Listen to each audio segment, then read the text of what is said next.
दे रहे थे, लेकिन जब हिंदू कोड बिल पार्लियामेंट में आने की नौबत आई और महिलाओं को उसमें अधिकार देने का विषय जो था, संपत्ति में अधिकार, परिवार में अधिकार,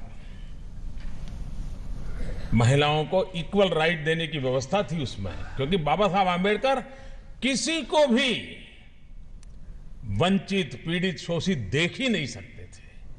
और यह सिर्फ दलितों के लिए नहीं था, टाटा बिरला परिवार की महिलाओं के लिए भी था और दलित बेटी के लिए भी था। यह बाबा साहब का विजन देखिए।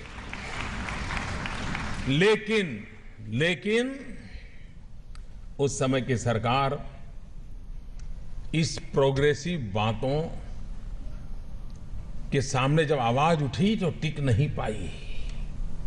सरकार दब गई कि भारत में ऐसा कैसे हो सकता है कि महिलाओं को संपत्ति का अधिकार देंगे, वो तो बहू बन करके कहीं चली जाती हैं तो फिर पता नहीं क्या हो जाएगा, समाज में कैसा बिखराव, ये सारे डर पैदा हुए। 50 प्रकार के लोगों ने अपना भय व्यक्त किया।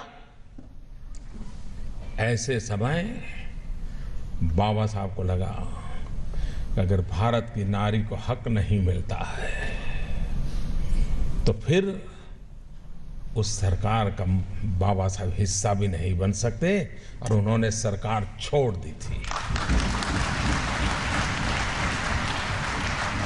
और जो बातें बाबा साहब ने सोची थी वो बाद में समय बदलता गया, लोगों की सोच में भी थोड़ा सुधार आता गया। धीरे धीरे कभी एक चीज सरकार ने मान ली, कभी दो मान ली, कभी एक आई, कभी दो आई।